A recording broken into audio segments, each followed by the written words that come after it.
മീൻ.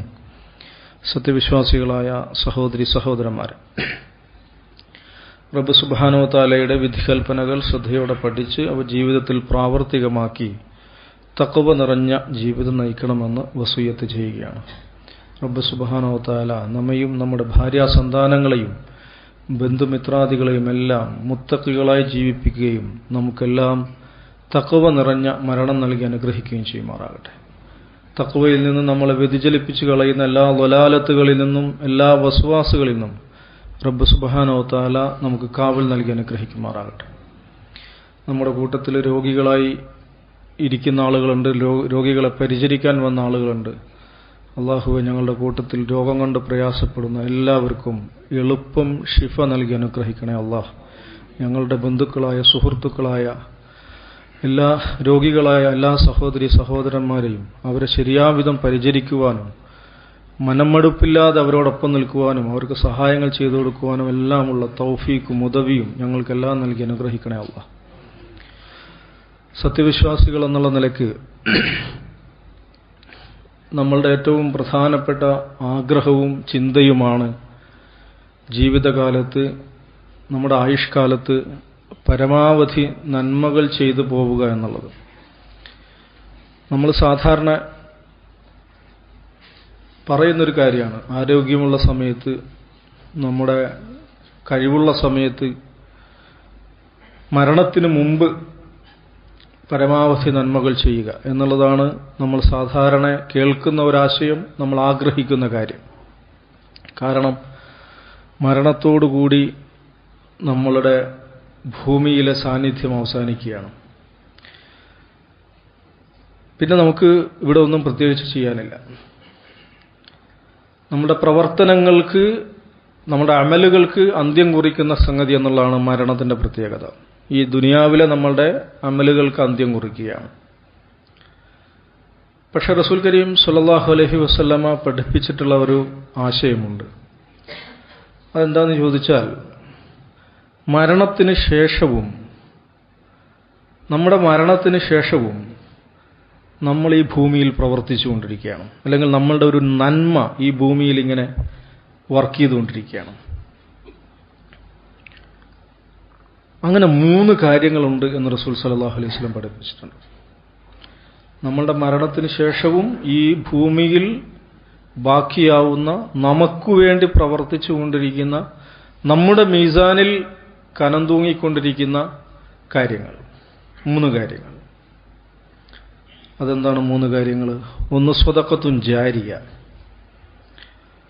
2 ഇൽമുൻ യുൻതഫഉ ബിഹിന്നാസ്, 3 വലദുൻ സ്വാലിഹും യദഉ ബിഹി. സ്വദഖത്തുൻ ജാരിയാണ് ഒന്ന്. രണ്ടാമത്തേത് ഉപകാരപ്പെടുന്ന അറിവാണ്. മൂന്നാമത്തേത് നമുക്ക് വേണ്ടി പ്രാർത്ഥിക്കുന്ന നമ്മുടെ സ്വാലിഹായ മക്കളാണ്. ഇത് 3 നമ്മൾ പ്രത്യേകം പരിശോധിക്കുകയും പഠിക്കുകയും ചെയ്യേണ്ട വലിയ ആശയങ്ങളാണ്. അതിൽ സ്വദഖത്തുൻ ജാരിയ എന്ന് പറയുന്ന സങ്കല്പം, അതേക്കുറിച്ചാണ് ഞാനിപ്പോൾ സംസാരിക്കാൻ ഉദ്ദേശിക്കുന്നത്. സ്വദഖത്തുൻ ജാരിയ, സ്വദഖ എന്ന് പറഞ്ഞാൽ എന്താ നമുക്കറിയാം, ധർമ്മം, ദാനം. ജാരിയ എന്ന് പറഞ്ഞാൽ, ജറ എന്ന് പറഞ്ഞാൽ ഒഴുകി എന്നാണ് അർത്ഥം. ജാരിയ, ഒഴുകിക്കൊണ്ടിരിക്കുന്ന ദാനം. ഒഴുകിക്കൊണ്ടിരിക്കുന്ന ദാനം. എന്താണ് ഒഴുകിക്കൊണ്ടിരിക്കുന്ന ദാനം? നമ്മുടെ മരണത്തിന് ശേഷവും അതിങ്ങനെ ഒരു അരുവി പോലെ ഒഴുകുകയാണ്, ഒരു പുഴ പോലെ ഒഴുകുകയാണ്. തലമുറ കൈമാറി ഒഴുകി പരക്കുകയാണ് നമ്മുടെ ഒരു ധർമ്മം. അപ്പോൾ നമ്മൾ മരണപ്പെട്ട ശേഷവും ആ ധർമ്മത്തിൻ്റെ, ആ സ്വദഖയുടെ പ്രതിഫലം നമ്മളുടെ അക്കൗണ്ടിലേക്ക് ഇങ്ങനെ വന്നുകൊണ്ടിരിക്കുകയാണ്. അതാണ് സ്വദഖത്തുൻ ജാരിയ എന്ന് പറയുന്നത്. ഒഴുകിപ്പരക്കുന്ന ദാനധർമ്മം. ഈ സ്വദഖത്തുൻ ജാരിയ എന്ന് പറയുന്ന ആശയമാണ് വഖഫ് എന്ന ഒരു വലിയ പ്രസ്ഥാനമായി, ഒരു സങ്കല്പമായി വികസിച്ചു വന്ന് നമ്മൾ കാണും. ജനങ്ങൾക്ക് ഉപകാരപ്പെടുന്ന, പല വിധത്തിൽ ഉപകാരപ്പെടുന്ന ദാനധർമ്മങ്ങൾ മുസ്ലിങ്ങൾ, വ്യക്തികളാകാം, കുടുംബങ്ങളാകാം, അവർ ചെയ്യുകയാണ്. എന്താണ് അതിൻ്റെ ഉദ്ദേശം? അത് ഉപകാരപ്പെടുക എന്നുള്ളതാണ്. ഇസ്ലാമിലെ ആദ്യത്തെ വഖഫ് ആയിട്ട് പരിഗണിക്കപ്പെടുന്നതാണ് മസ്ജിദുൽ ഖുബ. മദീനത്ത് പോയ ആളുകൾ കണ്ടിട്ടുണ്ടാവും. മസ്ജിദുൽ ഖുബയിൽ പോയി 2 റക്അത്ത് നിസ്കരിച്ചാൽ ഒരു ഉംറ ചെയ്ത കൂലി കിട്ടും എന്നാണ് പറയുക. ആദ്യത്തെ മസ്ജിദാണ്. പിന്നെ വരുന്നതാണ് മസ്ജിദുൻ നബവി. മസ്ജിദുൻ നബവി റസൂൽ കരീം സല്ലല്ലാഹു അലൈഹി വസല്ലമ ഉണ്ടാക്കുമ്പോൾ 2 അനാഥ കുട്ടികളുടെ കയ്യിലായിരുന്നു ആ ഭൂമി. അവർ കുറച്ച് പണം വാങ്ങി ബാക്കി വഖഫായി നൽകിയതാണ്. മദീനത്തെ പ്രസിദ്ധമായ ഒരു വഖഫ് നമുക്കറിയാം, ബിർ ഉസ്മാൻ. ഉസ്മാന്റെ കിണർ എന്ന് പറയും. അവിടെ വലിയ ജലക്ഷാമം വരികയാണ്. ജലക്ഷാമം വന്നപ്പോൾ ഒരു കിണറിൽ, ഒരു ജൂതന്റെ കയ്യിലുള്ള ഒരു കിണറ്റിൽ ഇഷ്ടം പോലെ വെള്ളമുണ്ട്. അയാളാണെങ്കിൽ അത് തോന്നിയ വിലക്ക് വിൽക്കുകയാണ്. അപ്പോൾ റസൂൽ സല്ലല്ലാഹു അലൈഹി വസല്ലം ആഗ്രഹം, ഈ കിണർ ആരെങ്കിലും വാങ്ങിയിരുന്നെങ്കിൽ, എന്നിട്ട് ജനങ്ങൾക്ക് വെള്ളം ലഭിച്ചിരുന്നെങ്കിൽ എന്നൊരാഗ്രഹം റസൂൽ സല്ലല്ലാഹു അലൈഹി വസല്ലം പ്രകടിപ്പിക്കുകയാണ്. ഉസ്മാൻ റളിയല്ലാഹു സമ്പന്നനാണ്, കയ്യിൽ കാശുള്ള നല്ല കച്ചവടക്കാരൻ, നല്ല ബിസിനസ്സുകാരനാണ്. അദ്ദേഹം ആ ജൂതനെ സമീപിച്ച് ആ കിണറിന് വില പറഞ്ഞു. പക്ഷെ അയാൾ മാരകമായി വില കയറ്റി അടിച്ച് പറഞ്ഞു. അയാൾക്കറിയാം ഇത് വലിയ അത്യാവശ്യമുണ്ടെന്ന്. പക്ഷെ വലിയ തുക കൊടുത്ത്, അന്നത്തെ മാർക്കറ്റ് വിലയേക്കാൾ വലിയ തുക കൊടുത്ത് ഉസ്മാൻ റളിയല്ലാഹു അൻഹു കിണർ വാങ്ങുകയും ജനങ്ങൾക്ക് സമർപ്പിക്കുകയാണ്. ഇസ്ലാമിക ചരിത്രത്തിലെ പ്രസിദ്ധമായൊരു വഖഫാണ്. ആ കിണർ നൂറ്റാണ്ടുകളായി മനുഷ്യർ ആ കിണർ ഉപയോഗിക്കുകയാണ്. ഒന്ന് ആലോചിച്ച് നോക്കൂ, ഉസ്മാൻ റളിയല്ലാഹു അൻഹു മരണപ്പെട്ട ശേഷവും നൂറ്റാണ്ടുകളോളം അതിൽ നിന്ന് ആളുകൾ വെള്ളം കോരിയെടുക്കുന്നു, കുടിക്കുന്നു, നനയ്ക്കുന്നു. അതാണ് ഉസ്മാൻ റളിയല്ലാഹു അൻഹു മരിച്ചു കഴിഞ്ഞാലും അദ്ദേഹത്തിന്റെ ഒരു അമല് ഭൂമിയിൽ പ്രവർത്തിച്ചുകൊണ്ടിരിക്കുകയാണ്. അദ്ദേഹത്തിന്റെ തലമുറയിൽ നിന്ന് അടുത്ത തലമുറയിലേക്ക്, അടുത്ത തലമുറയിലേക്ക്, അടുത്ത തലമുറയിലേക്ക്, അടുത്ത നൂറ്റാണ്ടിലേക്ക് അതിങ്ങനെ കൈമാറി പോവുകയാണ്. അതാണ് സ്വദഖത്തുൻ ജാരിയ എന്ന് പറയുന്നത്. ഈ സ്വദഖത്തുൻ ജാരിയ അതെങ്ങനെയാണ് വഖഫ് ആവുന്നതെന്ന് ചോദിച്ചാൽ, വഖഫ് എന്ന് പറഞ്ഞാൽ നിർത്തുക എന്നുള്ളതാണ്. സ്റ്റോപ്പ്. ഖിഫ് എന്ന് കണ്ടില്ലേ നിങ്ങൾ ഗൾഫിലൂടെ ഒക്കെ പോകുമ്പോൾ സൈൻ ബോർഡ് കാണില്ല, ഖിഫ് എന്ന് പറഞ്ഞാൽ സ്റ്റോപ്പ്, വണ്ടി അവിടെ നിൽക്കുക എന്നുള്ളതാണ്. അതാണ് വഖഫ്. വഖഫ് എന്ന് പറഞ്ഞാൽ ഒരു സംഗതി ഏതൊരു ലക്ഷ്യത്തിന് വേണ്ടിയാണോ ഒരു സ്വതക്ക ചെയ്തിരിക്കുന്നത്, ഒരു ദാനം ചെയ്തിരിക്കുന്നത്, ആ ലക്ഷ്യത്തിന് വേണ്ടി അത് പ്രവർത്തിക്കണം. അതൊന്നും വിട്ടുപോകാൻ പറ്റില്ല. അതാണ് വഖഫ് എന്ന്, നിർത്തൽ എന്നാണ് വഖഫ് എന്നുള്ളതിന്റെ അർത്ഥം. ജനങ്ങൾക്ക് കുടിവെള്ളം കൊടുക്കാൻ വേണ്ടിയുള്ള ഒരു ദാനമാണ് അതെങ്കിൽ അത് അതിനായി തന്നെ ഉപയോഗിക്കണം. ജനങ്ങൾക്ക് നിസ്കരിക്കാൻ വേണ്ടിയുള്ള ഒരു ദാനമാണെങ്കിൽ അത് അതിനായി തന്നെ ഉപയോഗിക്കണം. ജനങ്ങൾക്ക് വിദ്യാഭ്യാസം കൊടുക്കാനുള്ള ദാനമാണെങ്കിൽ അത് അതിനായി തന്നെ ഉപയോഗിക്കണം. അത് വിൽക്കാൻ പാടില്ല, അത് കൈമാറ്റം ചെയ്യാൻ പാടില്ല, അത് വേറെ ലക്ഷ്യങ്ങൾക്ക് വേണ്ടി ഉപയോഗിക്കാൻ പാടില്ല. അതാണ് വഖഫ് എന്ന പദം കൊണ്ട് ഉദ്ദേശിക്കുന്നത്. വഖഫ് ചെയ്ത ആളെ നമ്മൾ വാക്കിഫ് എന്ന് വിളിക്കും. അത് കൈകാര്യം ചെയ്യുന്ന ആളെ മുത്തവല്ലി എന്ന് വിളിക്കും. മുത്തവല്ലി ഒരു വഖഫ് സ്വത്തിന്റെ ഉടമയല്ല എന്ന് നമ്മൾ മനസ്സിലാക്കണം. വഖഫ് സ്വത്തിന്റെ കൈകാര്യകർത്താവാണ്. ഇസ്ലാമിക ശരീഅത്തിൽ ഒരു മുത്തവല്ലി ഒരു വഖഫ് സ്വത്ത് ശരിയാം വിധം കൈകാര്യം ചെയ്യുന്നതിൽ പരാജയപ്പെടുകയാണെങ്കിൽ അത് സർക്കാരിന്, ഇസ്ലാമിക ഭരണകൂടത്തിന് അത് ഏറ്റെടുക്കാൻ പറ്റും. ആ മുത്തവല്ലിയെ മാറ്റാൻ പറ്റും. ഇസ്ലാമിക ചരിത്രത്തിൽ സാമൂഹിക മുന്നേറ്റത്തിന്റെ, നാഗരികമായ പുരോഗതിയുടെ, വികസനത്തിന്റെ വലിയ വലിയ വലിയ അത്ഭുതകരമായിട്ടുള്ള അടയാളങ്ങൾ ബാക്കി വെച്ച ഒരു മഹത്തരമായ ആശയമാണ് വഖഫ് എന്ന് പറയുന്നത്. എന്തിനെല്ലാം വേണ്ടിയാണ് വഖഫ് ഉണ്ടായിട്ടുള്ളതെന്ന് അറിയാം. ഞാൻ പറഞ്ഞു ബിർ ഉസ്മാൻ എന്ന് പറയുന്നു. ഉസ്മാൻ അള്ളാഹുവിന്റെ കിണർ അതൊരു വഖഫായിരുന്നു. ഇസ്ലാമിക ഖിലാഫത്തിന്റെ നാളുകളിൽ ആശുപത്രികളായിട്ട്, മുസാഫർ ഖാനകളായിട്ട്, സത്രങ്ങളായിട്ട്, മസ്ജിദുകളായിട്ട്, മദ്രസകളായിട്ട്, മക്തബുകളായിട്ട്, അങ്ങനെ സാമൂഹിക പുരോഗതിക്ക് ആവശ്യമായിട്ടുള്ള എന്തെല്ലാം സംവിധാനങ്ങൾ ആവശ്യമുണ്ടോ അതിനെല്ലാം വേണ്ടി വലിയ വലിയ വലിയ വഖഫുകൾ, അത് വലിയ മഹാപ്രസ്ഥാനങ്ങളായി, മഹാസ്ഥാപനങ്ങളായി വികസിച്ച് നമുക്ക് കാണാൻ പറ്റും. ഇസ്തംബൂൾ ലോകത്തിലെ ഏറ്റവും വലിയ നഗരങ്ങളിൽ ഒന്നാണ് ഇസ്തംബൂൾ. ഇസ്തംബൂൾ നഗരത്തിലെ ഏറ്റവും ആകർഷകമായ ഒരു കേന്ദ്രമാണ്, ഒരു ഡെസ്റ്റിനേഷനാണ് ഇസ്തംബൂളിലെ ഗ്രാൻഡ് മാർക്കറ്റ് എന്ന് പറയുന്നത്. ഈ ഗ്രാൻഡ് മാർക്കറ്റിനെ കുറിച്ച് പൊതുവെ പറയപ്പെടുന്നൊരു കാര്യമുണ്ട്, അത് ലോകത്തിലെ ആദ്യത്തെ മാളാണ്, ആദ്യത്തെ ഷോപ്പിംഗ് മാൾ എന്നാണ് അതിനെക്കുറിച്ച് പറയാം. പ്രവിശാലമായ അതിവിശാലമായ ഒരു മാർക്കറ്റാണത്. അത്ഭുതകരമാണ് അതിൻ്റെ നിർമ്മിതിയൊക്കെ. ഈ മാർക്കറ്റ്, ഈ ഗ്രാൻഡ് ബസാർ, അതെന്തിനു വേണ്ടി നിർമ്മിക്കപ്പെട്ടതാണെന്നല്ലേ? അത് ഹാഗിയ സോഫിയ ഇസ്ലാമിക ഭരണത്തിന് കീഴിൽ വന്നപ്പോൾ ഹാഗിയ സോഫിയയുടെ നടത്തിപ്പിലേക്കുള്ള ചെലവുകൾക്ക് വേണ്ടിയാണ് ഗ്രാൻഡ് ബസാർ നിർമ്മിക്കപ്പെട്ടത്. ലോകത്തിലെ ആദ്യത്തെ മാൾ ഒരു വഖഫാണ് നമ്മൾ മനസ്സിലാക്കണം. ഈ ലോകത്തിലെ ആദ്യത്തെ മാൾ, ഷോപ്പിംഗ് മാൾ ഒരു വഖഫായിരുന്നു. ഇസ്തംബൂളിലൂടെ നമ്മൾ സഞ്ചരിച്ചാൽ അത്ഭുതപ്പെട്ടു. അവിടെയുള്ള വലിയ വലിയ മസ്ജിദുകൾ, ഈ മസ്ജിദുകൾ മാത്രമല്ല അവിടെ ഉണ്ടാവും, മസ്ജിദുകളോട് ചേർന്ന് മക്തബുകൾ ഉണ്ടാവും, ഗ്രന്ഥാലയങ്ങൾ ഉണ്ടാവും, മത്ബഖുകൾ ഉണ്ടാവും. മത്ബഖ് എന്ന് പറഞ്ഞാൽ ഊട്ടുപുര. നമ്മൾ അവിടുത്തെ വലിയ ജാമികളിൽ പോയി കഴിഞ്ഞാലും ഇത് നമുക്ക് കാണാൻ പറ്റും. മക്തബുകളും മത്ബഖുകളും ഉണ്ടാവും. എന്തിനാണ് മത്ബഖ്? ആളുകൾ, പള്ളിയിൽ വരുന്ന ആളുകൾക്ക്, ദൂരദിക്കിന്ന് വരുന്ന ആളുകൾ, അവിടെ ഇബാദത്തിന് വരുന്ന ആളുകൾ, അവർക്ക് സൂപ്പ് ഉണ്ടാക്കി കൊടുക്കുക, അവർക്ക് ഭക്ഷണം ഉണ്ടാക്കി കൊടുക്കുക, അതൊരു പുണ്യപ്രവൃത്തിയായി കണ്ട് അതിനായി മത്ബഖുകൾ ഉണ്ടാക്കുക, ആ മത്ബഖുകളിൽ പാചകക്കാരെ നിയമിക്കുക. ഇത് നമുക്ക് കാണാൻ പറ്റും. ഒരുപാട് പള്ളികളിൽ ഈ പക്ഷികൾക്ക് വേണ്ടിയുള്ള പ്രത്യേകമായിട്ടുള്ള സംവിധാനങ്ങൾ കാണാൻ പറ്റും. പക്ഷികളിൽ പലതരം കുരുവികൾ, പള്ളിയുടെ ചുറ്റും പ്രാവുകളും കുരുവികളൊക്കെ വന്നിരിക്കും. അതുങ്ങൾക്ക് തീറ്റ കൊടുക്കുക, അതുങ്ങളെ പരിചരിക്കുക, അതിനെ പരിചരിക്കാൻ വേണ്ടിയുള്ള ഉദ്യോഗസ്ഥന്മാർക്ക് താമസിക്കുക, ജോലിക്കാർക്ക് താമസിക്കുക, അതിൻ്റെ ഭക്ഷണങ്ങൾ സൂക്ഷിച്ചു വെക്കുക, അതുങ്ങൾക്ക് അസുഖം വന്നാൽ അതിനെ ചികിത്സിക്കാനുള്ള സംവിധാനങ്ങൾ. ഇത്തരം സംവിധാനങ്ങൾ ജാമികളോട്, പള്ളികളോട് ചേർന്ന് സ്ഥാപിക്കപ്പെട്ടത് നമുക്ക് കാണാൻ പറ്റും. പൂച്ചകളെ സംരക്ഷിക്കാൻ വേണ്ടിയുള്ള ഇസ്ലാമിക ചരിത്രത്തിലെ പ്രധാനപ്പെട്ട ഒരു വഖഫാണ് മുസാഫിർ ഖാനകൾ. മുസാഫിർ ഖാന എന്ന് പറയുന്ന ആശയം തന്നെ ഉണ്ടായത് ഇസ്ലാമിക നാഗരികതയിലാണ്. എന്താണ് മുസാഫിർ ഖാന എന്ന് പറയുന്നത്? ഇന്നത്തെ മാതിരിയല്ല, വലിയ ദീർഘ ദിവസങ്ങൾ നീണ്ടു നിൽക്കുന്ന യാത്രകളുണ്ടാവും. ആ യാത്രകളുടെ ഇടവേളകളിൽ ആളുകൾക്ക് വിശ്രമിക്കണം, കുളിക്കണം. അതിന് ഹമാമുകൾ ഉണ്ടാക്കും. ആളുകൾക്ക് വിശ്രമിച്ചാൽ പോരാ, ആളുകൾക്ക് കുളിച്ചാൽ പോരാ, അവരുടെ കുതിരകൾക്കും കഴുതകൾക്കും പുല്ല് മേയാനും കിടക്കാനും ഒക്കെയുള്ള സംവിധാനങ്ങൾ വേണം.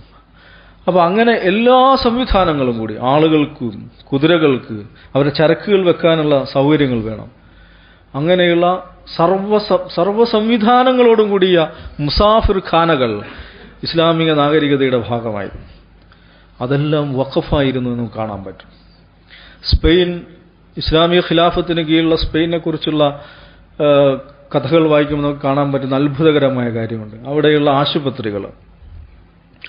ആശുപത്രികളോട് ചേർന്നിട്ട് പ്രത്യേകമായ സംവിധാനങ്ങളുണ്ട്. അതെന്താണ്? ആശുപത്രികളിൽ രോഗികളായി വരുന്ന, ഒറ്റക്ക് ആയി പോകുന്ന മനുഷ്യരുണ്ടാവും, കൂട്ടിരിപ്പിന് ആളില്ലാത്ത ആളുകൾ. അത്തരം ആളുകൾക്ക് കൂട്ടിരുന്നു കൊടുക്കുവാൻ, അത്തരം ആളുകൾക്ക് പാട്ടുപാടി കൊടുക്കുവാൻ, അത്തരം ആളുകൾക്ക് കഥ പറഞ്ഞു കൊടുക്കുവാൻ അതിനായിട്ടുള്ള സ്ഥാപനങ്ങളും സംവിധാനങ്ങളും ആളുകളും അവിടെ ഉണ്ടായിരുന്നതാണ്. അത് വഖഫായിരുന്നു. വഖഫായിട്ട് നിലനിർത്തിയിരിക്കുകയാണ് ഇത്തരം സ്ഥാപനങ്ങൾ.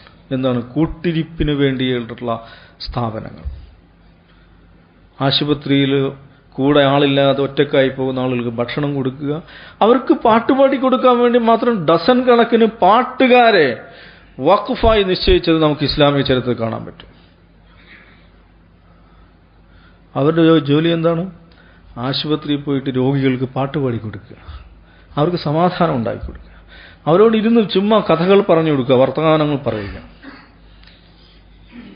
ഇങ്ങനെ നമ്മൾ നോക്കിക്കഴിഞ്ഞാൽ സാമൂഹിക പുരോഗതിയുടെ, മനുഷ്യ പുരോഗതിയുടെ, നാഗരിക വികാസത്തിന്റെ എല്ലാ സന്ദർഭങ്ങളിലും വലിയ വലിയ വലിയ സംഭാവനകൾ ചെയ്തിട്ടുള്ള നിരവധിയായിട്ടുള്ള സംഗതികൾ വഖഫിലൂടെയാണ് നിർവഹിച്ചത് പോകുന്ന കാണാൻ പറ്റും.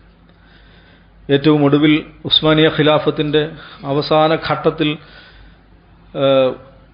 രൂപപ്പെടുത്തപ്പെട്ട ഹിജാസ് റെയിൽവേ എന്ന് പറയുന്ന ആശയം, ഇസ്തംബൂൾ മുതൽ മക്ക വരെ നീണ്ടു നിൽക്കുന്ന ദീർഘമായിട്ടുള്ള റെയിൽവേ ലൈൻ, അത് പൂർത്തീകരിക്കാൻ പറ്റിയില്ല. അതിനു മുമ്പ് രണ്ടാം ലോക മഹായുദ്ധം വരുന്നു, ബ്രിട്ടീഷുകാർ തുർക്കിയെ ആക്രമിക്കുന്നു, ഖിലാഫത്ത് തകരുകയൊക്കെ ചെയ്യുന്നു. പക്ഷേ ഈ റെയിൽവേ പ്രോജക്റ്റ് ഉണ്ടല്ലോ, അത് വഖഫായിരുന്നു. ഇസ്തംബൂൾ ഹിജാസ് റെയിൽവേ പ്രോജക്റ്റ്, അത് മുസ്ലിം ലോകത്ത് ഇസ്ലാമിക ചരിത്രത്തിലെ ഏറ്റവും വലിയ വഖഫ് എന്നാണ് അതേക്കുറിച്ച് അറിയപ്പെടുന്നത്. കോടിക്കണക്കിന് രൂപയുടെ വലിയ പ്രോജക്റ്റാണത്. ഇസ്ലാമിക ചരിത്രത്തിൽ തന്നെ ഏറ്റവും വലിയ വഖഫായിട്ടാണ് അത് പരിഗണിക്കപ്പെടുന്നത്. പൂർത്തീകരിക്കാൻ പറ്റിയില്ല. അതിൻ്റെ അവശിഷ്ടങ്ങൾ നമുക്ക് ഇപ്പോഴും പലയിടത്തും കാണാൻ പറ്റും. അങ്ങനെ നോക്കിയാൽ നമ്മൾ ചുറ്റും നോക്കുക. വെള്ളിമാട് കുന്നിലേക്ക് പോയാൽ JDT ഇസ്ലാം നമ്മൾ കാണും. ഫറോക്കിലേക്ക് പോയാൽ ഫാറൂഖ് കോളേജ് കാണും. ഇതൊക്കെ എങ്ങനെ ഉണ്ടായി വന്നതാണ്? JDT ഇസ്ലാം എങ്ങനെയാണ് ഉണ്ടായി വന്നത്? ജമിയത്തു ദാവത്തി വ തർബിയത്തിൽ വ തബ്ലീഗുൽ ഇസ്ലാം.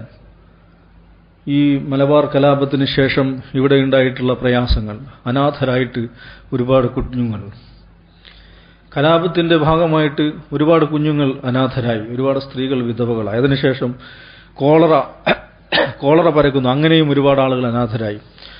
അപ്പോൾ ഇവിടുത്തെ മുസ്ലിങ്ങളുടെ ദൈന്യസ്ഥിതിയെക്കുറിച്ച് മുഹമ്മദ് അബ്ദുറഹ്മാൻ സാഹിബ് ദ ട്രിബ്യൂൺ പത്രത്തിൽ എഴുതിയ ഒരു കത്ത്, അത് വായിച്ച പഞ്ചാബിലെ 2 സഹോദരന്മാർ, കസൂരി ബ്രദേഴ്സ്, ഒരു വലിയ ബിസിനസ്സുകാരായിരുന്നു, വലിയ ധനാഢ്യരായിരുന്നു.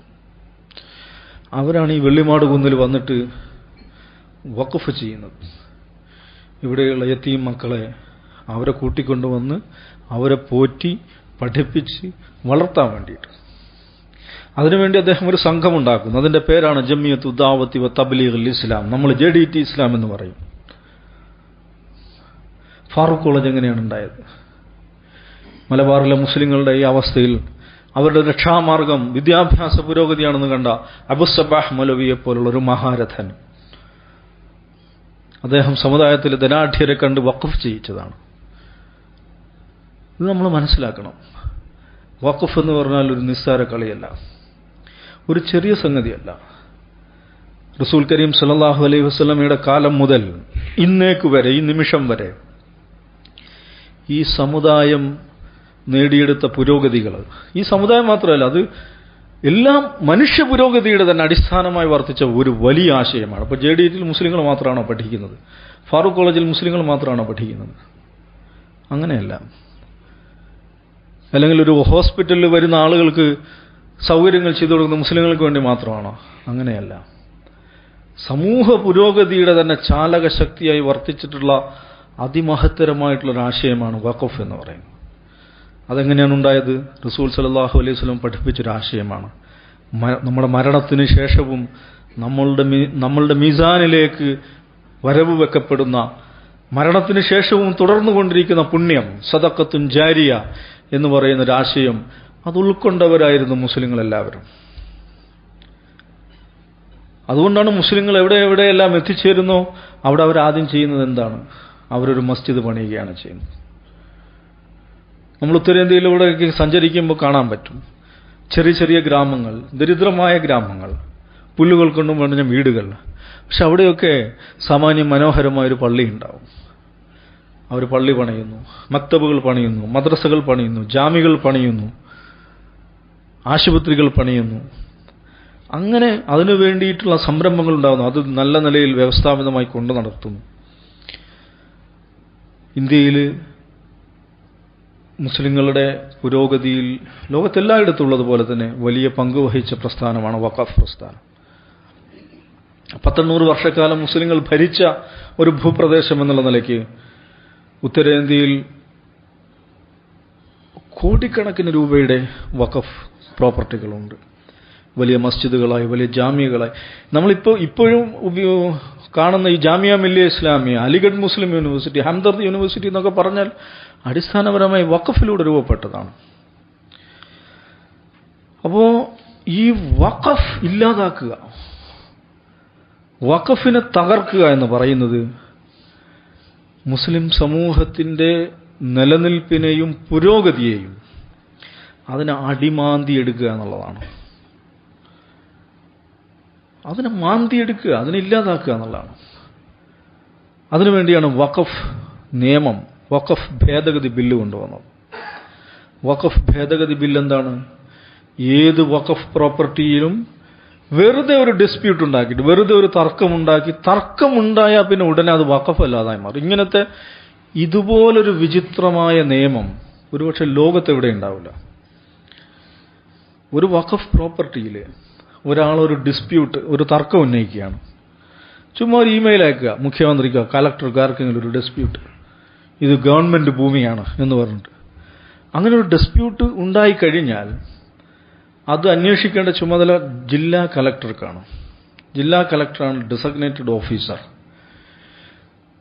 ഈ ബില്ലിൽ എഴുതി വെച്ചിരിക്കുകയാണ്, അങ്ങനെ ഒരു ഡിസ്പ്യൂട്ട് ഉണ്ടായി ജില്ലാ കലക്ടർ ഇത് അന്വേഷണം തുടങ്ങി അയാൾ പൂർത്തീകരിക്കുന്നത് വരെ, അയാൾ എപ്പോഴാണ് അത് പൂർത്തീകരിക്കേണ്ടതിനെക്കുറിച്ച് യാതൊരു സമയപരിധിയുമില്ല, അങ്ങനെ പൂർത്തീകരിക്കുന്നത് വരെ അത് വഖഫ് അല്ലാതായി മാറുമെന്നാണ്. അത് വഖഫ് അല്ലാതായി മാറും എന്ന് പറഞ്ഞാൽ ഫലത്തിൽ ഏത് വഖഫ് സ്വത്തും, ഏത് മസ്ജിദും, ഏത് ഖബർസ്ഥാനും, ഏത് ജാമിയയും, ഏത് മദ്രസയും, ഏത് മക്തബയും അതൊരു തർക്കസ്ഥലമാക്കി മാറ്റി അതിനെ പ്രവർത്തനരഹിതമാക്കാൻ, അതിനെ നിശ്ചലമാക്കാൻ പോകുന്നൊരു ബില്ലാണ്. വഖഫ് ബൈ യൂസർ എന്ന് പറഞ്ഞിട്ടൊരു ക്ലോസ് ഉണ്ടായിരുന്നു നമ്മുടെ വഖഫ് നിയമത്തിൽ. എന്താ വഖഫ് ബൈ യൂസർ എന്ന് പറഞ്ഞാൽ? നൂറ്റാണ്ടുകളായി ഉപയോഗിച്ചു വരുന്ന വഖഫ് പ്രോപ്പർട്ടികളുണ്ട്. ഇപ്പോൾ ഡൽഹിയിലെ ജമാ മസ്ജിദ് നമ്മൾ എടുക്കുക, അല്ലെങ്കിൽ ഹൈദരാബാദിലെ മക്ക മസ്ജിദ് എടുക്കുക. പഴയ മസ്ജിദുകളോ ജാമ്യകളോ നമ്മൾ എടുത്തു കഴിഞ്ഞാൽ അതിന് രേഖകളുണ്ടാവില്ല, അതിന് ഡീഡുകളോ തണ്ടപ്പേരോ പോക്കുവരവോ ഒക്കെ ചോദിച്ചാൽ അതുണ്ടാവില്ല. കാരണം നൂറ്റാണ്ടുകളായി ഉപയോഗിച്ചു വരുന്നതാണ്. അതാണ് വഖഫ് ബൈ യൂസർ എന്ന് പറയുന്നത്. അതിന് നമ്മുടെ നിയമത്തിൽ നിയമപരിരക്ഷയുണ്ടായിരുന്നു. പക്ഷെ പുതിയ ബില്ലിൽ വഖഫ് ബൈ യൂസർ അതിനൊരു അർത്ഥമില്ല. അതിലൊരു ഡിസ്പ്യൂട്ട് വന്നു കഴിഞ്ഞാൽ ഇതിന്റെ കമ്മിറ്റിക്കാർക്ക്, ഡൽഹി ജുമാ മസ്ജിദ് നടത്തുന്ന ആളുകൾക്ക് കടലാസുകൾ കൊണ്ടുവരാൻ പറ്റില്ലെങ്കിൽ അത് സർക്കാർ ഏറ്റെടുക്കുകയാണ്. അത് വഖഫ് അല്ലാതായി മാറുകയാണ്. ഇങ്ങനെ ഇന്ത്യയിലെ വഖഫ് സ്വത്തുക്കളെ ഈ സമുദായം അതിന്റെ നിലനിൽപ്പിന്റെ ആധാരമായി ഉപയോഗിച്ചുകൊണ്ടിരിക്കുന്ന വഖഫ് സ്വത്തുക്കളെല്ലാം കയ്യേറി ഇല്ലാതാക്കുക എന്ന അതിനിഗൂഢമായ ഒരു പദ്ധതിയാണ് വഖഫ് ബിൽ എന്ന് പറയുന്നത്. അപ്പോൾ നമ്മൾ അതിനെ കാണേണ്ടത് രണ്ട് നിലക്കാണ്. ഒന്ന്, വഖഫ് എന്ന് പറയുന്ന ആശയം അത് ഞാൻ പറഞ്ഞു റസൂൽ സല്ലല്ലാഹു അലൈഹി വസല്ലമയുടെ കാലം മുതൽ തുടങ്ങിയിട്ടുള്ളതാണ്. ഈ സമുദായത്തിന്റെ ഏറ്റവും വലിയൊരു ശക്തിയും കരുത്തുമാണത്. ഒരു സർക്കാരിന്റെയോ ഒരു സംവിധാനങ്ങളുടെയും ആരുടെയും പിന്തുണയില്ലെങ്കിലും സ്വയം ധനം ചെലവഴിക്കുക, ധനം മറ്റുള്ളവർക്ക് വേണ്ടി, സമൂഹത്തിന് വേണ്ടി, നാടിന് വേണ്ടി, നാടിന്റെ പുരോഗതിക്ക് വേണ്ടി പണം ചെലവഴിക്കുക, പണം എടുത്തു കൊടുക്കുക. അത് ചുമ്മാ എങ്ങനെയെങ്കിലും എടുത്തിടുക എന്നല്ല, അത് ഉപകാരപ്രദമായ, നാടിന് ഉപകാരപ്രദമായ ഒരു സ്വഭാവത്തിൽ അത് ഉപയോഗിക്കുക, അത് ഇൻവെസ്റ്റ് ചെയ്യുക. തലമുറ തലമുറ തലമുറ തലമുറ അത് കൈമാറി പോരുക. അതിനുവേണ്ടിയാണ് വളരെ കർക്കശമായിട്ടുള്ള വഖഫ്. എന്തുകൊണ്ടാണ് വഖഫ്, ഞാൻ പറഞ്ഞല്ലോ വഖഫ് എന്ന വാക്ക് തന്നെ ഉണ്ടായത്? അത് മറ്റൊന്നിനും വേണ്ടി നമ്മൾ ഉപയോഗിക്കരുത്. വിദ്യാഭ്യാസത്തിന് വേണ്ടി ഉണ്ടാക്കിയൊരു വഖഫ് വിദ്യാഭ്യാസത്തിന് വേണ്ടി നിങ്ങൾ ഉപയോഗിക്കണം. ചികിത്സയ്ക്ക് വേണ്ടിയുള്ളൊരു വഖഫ് ചികിത്സയ്ക്ക് വേണ്ടി ഉപയോഗിക്കണം. ഇബാദത്തുകൾക്ക് വേണ്ടിയുള്ള, നിസ്കാരത്തിന് വേണ്ടിയുള്ളൊരു വഖഫ് നിസ്കാരത്തിന് വേണ്ടി ഉപയോഗിക്കണം. ഏതൊരു ലക്ഷ്യത്തിന് വേണ്ടിയാണോ അത് സമർപ്പിക്കപ്പെട്ടിട്ടുള്ളത് അത് കൈമോശം വരാതെ, അതിൽ ഒരു കുറവുമില്ലാതെ അപ്പോൾ അത് സംരക്ഷിക്കുക, അത് നോക്കി നടത്തുക എന്നൊക്കെ പറയുന്നത് വലിയ ഉത്തരവാദിത്തമാണ്. അപ്പോൾ ഏത് ഭരണകൂടവും എന്തു ചെയ്താലും, ഒരുപാട് പോർച്ചുഗീസുകാർ വന്നു, ബ്രിട്ടീഷുകാർ വന്നു, ഇവരെല്ലാം മുസ്ലിങ്ങൾക്ക് നേരെ വലിയ അതിക്രമങ്ങൾ നടത്തിയിട്ടുണ്ട്. പക്ഷെ അതിനെല്ലാം അതിജീവിച്ച് ഈ സമുദായം മുന്നോട്ട് വന്നതിലെ പ്രധാനപ്പെട്ട ഒരു ശക്തി സ്രോതസ് നമ്മളുടെ ഈ ഉമ്മത്തിന്റെ അടയാളമായിട്ടുള്ള സ്വതക്ക ചെയ്യുക, വഖഫ് ചെയ്യുക, ദാനം ചെയ്യുക, അത് സംരക്ഷിക്കുക എന്ന് പറയുന്ന ഒരു സംസ്കാരം ഈ ഉമ്മത്തിന്റെ ഉള്ളിലൂടെ അതിന്റെ സംസ്കാരത്തിന്റെ ഭാഗമായിട്ട് അതിങ്ങനെ ആ സ്വഭാവം നമ്മളിങ്ങനെ നിലനിർത്തിപ്പോകുന്നതുകൊണ്ടാണ്. ഫാസിസ്റ്റുകൾ, ശത്രുക്കൾ, അവരെ സംബന്ധിച്ചിടത്തോളം ഈ സമുദായത്തെ തകർക്കാൻ വേണ്ടി അവർ പല പരിശ്രമങ്ങൾ നടത്തുന്നുണ്ട്.